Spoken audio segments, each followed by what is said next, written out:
इस्पात साहित्य संसद परिसर में संबर्धना उत्सव।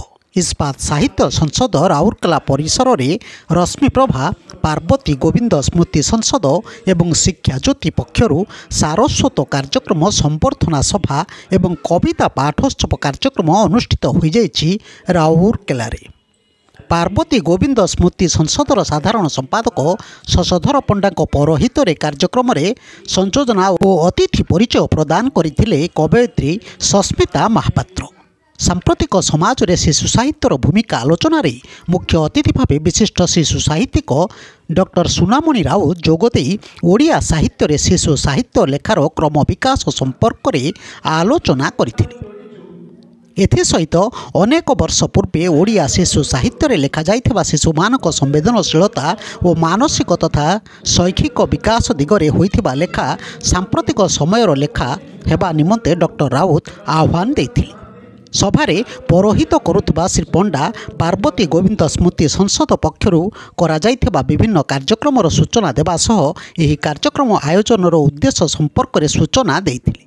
रश्मिप्रभा पत्रिकार संपादक मनोज नंद संपादकीय विवरणी पाठ करिथिबा बेले शिक्षा ज्योतिर संपादक तथा शिक्षाविद राधाकांत महारणा शिक्षा ज्योति पत्रिका संपर्क में सूचना देथिले। सम्मानित वक्ता भाव विशिष्ट कवि तथा शिक्षाविद डॉक्टर अश्विनी कुमार राय जोगदे ओडिशा रे शिशु साहित्य और शिशु साहित्य पत्रिकार क्रम विकास में मधुसूदन राव को वर्णबोध सहित विभिन्न गुरुत्वपूर्ण प्रसंग को नहीं आलोचना करथिले। अन्यतम सम्मानित अतिथि भाव राउरकेला सूचना और लोकसंपर्क अधिकारी सीमा फातिमा एका एवं कटकरू आसीथिबा ओडिशा उच्च न्यायालयर पूर्वतन अधीक्षक केशव चंद्र राउत प्रमुख उपस्थित थिले। अन्यतम सम्मानित अतिथि वेदव्यास संस्कृत महाविद्यालय अध्यक्ष डॉक्टर उमाकांत पंडा जोगदे वेद और उपनिषदरू विभिन्न उदाहरण दे शिशु साहित्य विभिन्न दिग संपर्क में आलोचना करथिले। इस्पात साहित्य संसदर सभापति ब्रजेंद्र दास कार्यक्रम आयोजकों को प्रशंसा करथिले। एही अवसर में रेकर्ड संख्यक 10टी विभिन्न प्रकार पुस्तक मनोज कुमार नंदक रश्मिप्रभा प्रशांत कुमार पतिक स्मृति शतदल शशधर पंडा अभूला शिशु नीति शिक्षा विनोद बागची गीत कुसुम निर्मला महापात्र कुसुमांजलि गोलाप नंदक संकलन आत्मसमीक्षा कल्पना नंदक कुनी कुनी ताराफुल उपेन्द्र कुमार बस्त्या कथा भागवत गौरव कुमार नाथक विपुल जीवन एवं मासिक शिशु किशोर पत्रिका शिक्षा ज्योति को अतिथि माने लोकार्पण करथिले। एथिरे कविता संकलन काव्य संकलन तथा विभिन्न प्रकार विषय संपर्कित पुस्तक समेत पत्रिकार समीक्षा करथिले। यही अवसर में विद्या भारती शिशु साहित्य सम्मान में त्रिलोचन मथान विद्या बागीश सम्मान में राजीव पाणी सारस्वत सम्मान में डॉक्टर सुनामणि राउत शिक्षा सारस्वत सम्मान में सुमित्रा मिश्र विनोद बागसिंह सुस्मिता महापात्र शिशु साहित्य सम्मान में नृसिंहचरण विश्वाल कविता गौरव सम्मान में उपेन्द्र बस्तिया काव्य भारती सम्मान में प्रताप पंडा गल्प गौरव सम्मान में गोलाप नंद कविता गौरव सारस्वत सम्मान में रंकनिधि सेठी पार्वती गोविंद सेवा सम्मान में चारुलता देवी हेमंत तांडिया एवं केशव चंद्र राउत को संबर्धित करा जायथिला। सेही भली संजय सारस्वत सम्मान में सांबादिक कुंजबिहारी राउत जितेन्द्र कुमार मिश्र अशोक कुमार पात्र संजीव नायक देवव्रत पट्टनायक विप्लव रंजन दास विवेकानंद दास सुज्ञानी राय बसंत कुमार दास और महेन्द्र मिश्र को संबर्धित करा जायथिला। शेष में उपेन्द्र बस्तिया धन्यवाद देथिले। कार्यक्रम द्वितीय पर्यायर मंजुला कुमारी रथक अध्यक्षतार सुमित्रा मिश्र गौतम दास गीताराणी बेहेरा एवं ममता जेना संयोजन एक कविता पाठोत्सव आयोजन करा जायथिला। देखंतु तारी विजुअल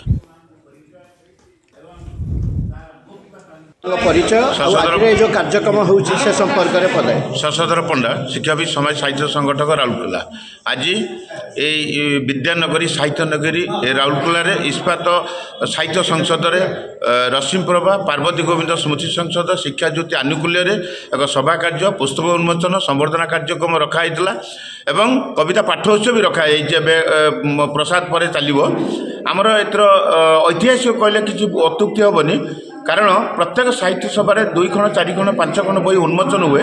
आज आमर ये साहित्य सभा 11 खंड पुस्तक उन्मोचन होती एवं आमर मुख्य थिला ଯେଉଁମାନେ ଅନ୍ଧକାର ଅଛି ଆଲୋକିତ ଆଣି ମୁଖ୍ୟ ଭୂମିକା ଗ୍ରହଣ କରିଛନ୍ତି ମିଡ଼ିଆ ଭାଇମାନେ, ତାଙ୍କୁ ଆମେ କିଛି ମିଡ଼ିଆ ଭାଇଙ୍କୁ ଆମେ ସମ୍ବୋଧିତ କରିଛୁ, ସମାଜସେବୀ କରିଛୁ ଏବଂ ସାହିତ୍ୟମାନଙ୍କୁ ସମ୍ବର୍ଦ୍ଧନା କରିଛୁ।